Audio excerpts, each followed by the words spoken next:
Good morning, good evening, whatever it is, wherever you are. Welcome to our Philippine journey, Mike and Arlen, and we certainly appreciate you dropping by. It's 5:45 in the morning here in Angeles City, Philippines, on Thursday, the 5th of December. Yesterday, I said that we would talk about something that's getting ready to impact everybody, and that it has nothing to do with immigration or SIM cards or visas or anything like that. Okay, let's start it and let's see what happens and what you think about it. Yesterday, the Philippine Department of Tourism announced the 2022 numbers for tourists coming to the Philippines. Now, I'm not sure exactly how they determined these were all tourists, but they did break it down. So they must have some relatively decent raw data.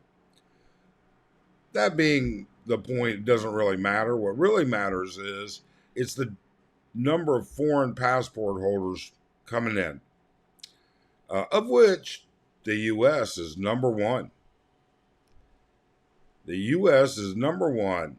It beats out Australia. It beats out Korea. It beats out China. Although China hasn't really made it possible for them to get in, or easily made it possible. But how's that impact you? Well, when you beat the numbers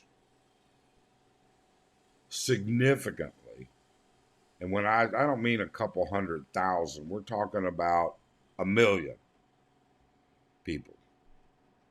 When you beat those numbers and then you project next year, 2023, is going to beat it again, that's a big issue. And let me explain why it's a big issue. Let's make the assumption that these numbers are a majority of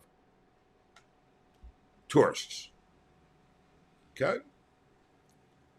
And when I say tourists, they're all here on a tourist visa. These numbers, the numbers that the Department of Tourism announced, are all labeled as tourists because they're coming in on a visa free entry. But when the number of tourists expands exponentially, which it has, okay, that means that every tourist location area has an increase of people, and those people bring money and they spend that money. Now, the number of retirees coming, not necessarily increasing, but we do know that the number of tourists, and if you're coming as a retiree, oh, hey, great. But those damn tourists are going to screw you.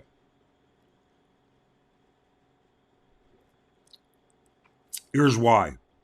And we see it already. We've seen in all of the tourist sectors, areas, prices going up. Now, I'm not talking about normal inflation driving the cost of goods up. Okay? Let's take goods out of the equation for a second. All right?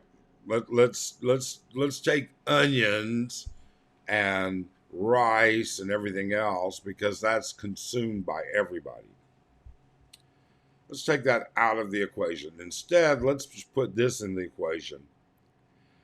Those of you that are watching that live here or have been here recently but have been here in the past would love to hear your comments on the difference and what it costs.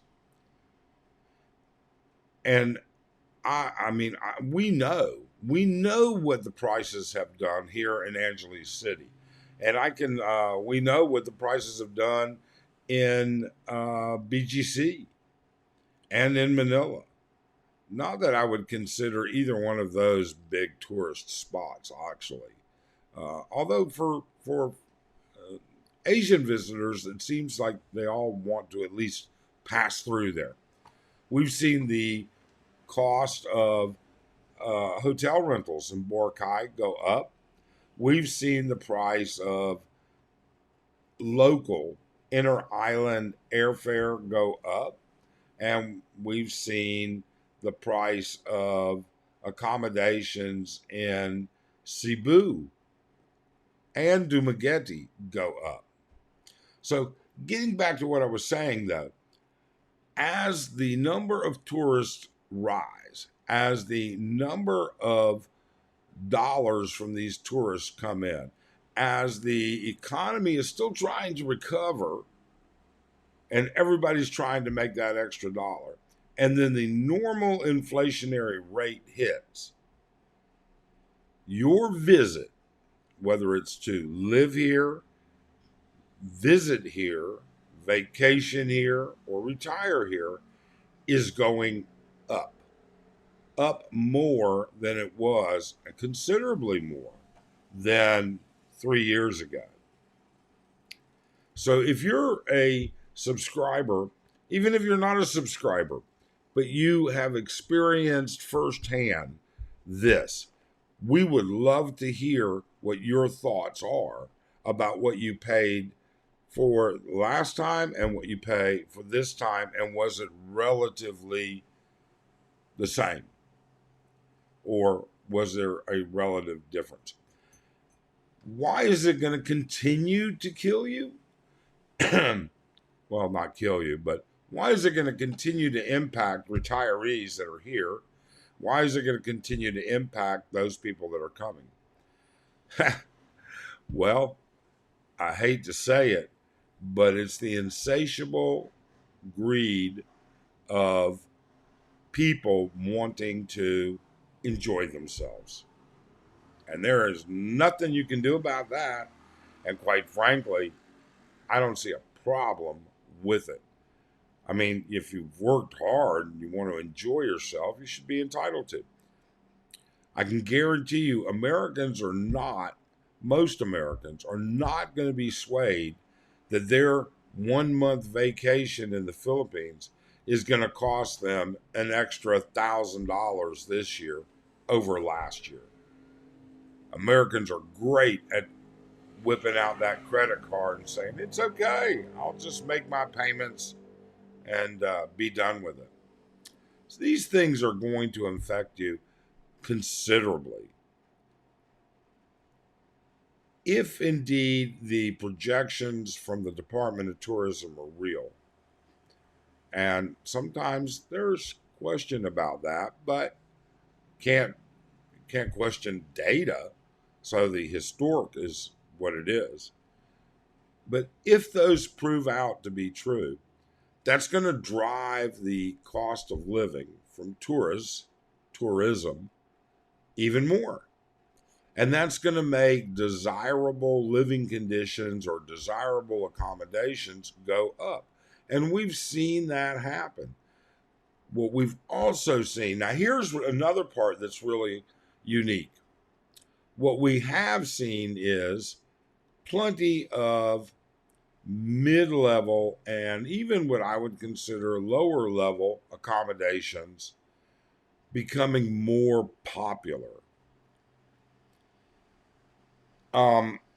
What you get for a $40 a night hotel room now in Angeles City, for instance, is not what you used to get. Now, there are plenty of these $40 a night hotel rooms, but they're not what they used to be.